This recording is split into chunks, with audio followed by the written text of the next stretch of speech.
Misérable que je suis, qui me délivrera de ce corps de mort, hein? Verset 24. Il y a quelque chose, je ne sais pas si ça vous a déjà pris au trip, mais quand est-ce que je vais en sortir de cette situation? Quand je vois, je ne sais pas quelle situation vous vivez dans votre vie, mais vous voulez aimer votre conjoint, vous voulez aimer vos enfants, vous voulez faire ceci, qui est bien, et vous avez loupé. Je fais de la préparation au mariage, je vois des interviews sur comment aider les couples à bien s'entendre. Un époux veut bien faire de bonnes choses avec sa femme veut faire des bonnes choses avec, et puis il loupe. Ils ne sont pas de la même planète, et ils n'y arrivent pas. Qui va me délivrer de cette situation? Où va être la solution? Qui va avoir la solution? Qui peut me délivrer de cela? Le verset 25 nous donne en tout cas la solution. Grâce soit rendue à Dieu par Jésus-Christ notre Seigneur.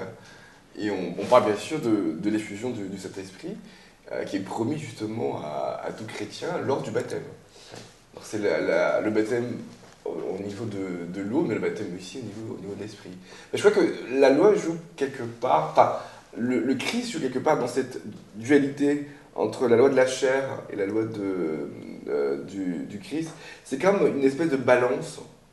Et très souvent, quand on est attiré par quelque chose, on a une voix qui nous dit « mais non, ne fais pas ça ». Donc, en fait, les deux lois existent, mais après, c'est une question de choix. Est-ce qu'on va écouter l'une ou est-ce qu'on va écouter l'autre?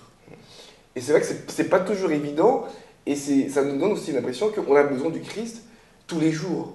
On n'est pas sauvé une fois, comme beaucoup malheureusement le croient, parce qu'on a adhéré une fois à cette dynamique, qu'on va adhérer tout le temps. Ah non, c'est tous les jours qu'on doit effectivement marcher avec Dieu pour avoir cette espèce de poids sur nous, pour qu'on puisse être toujours à même à obéir justement à cette loi. Parce qu'elle ne disparaît pas, et Paul l'explique très clairement. La loi du péché est toujours là.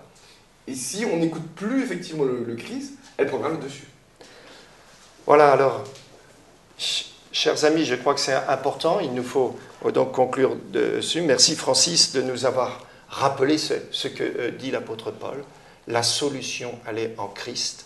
Et la solution, elle est en Christ d'une manière permanente. Notre être a tendance à nous passer de Dieu, à nous passer du Christ. On veut bien y croire une fois et puis ça suffit. Et puis on dit laisse-nous ou dis-nous quelle religion il faut faire et puis on va suivre des religions.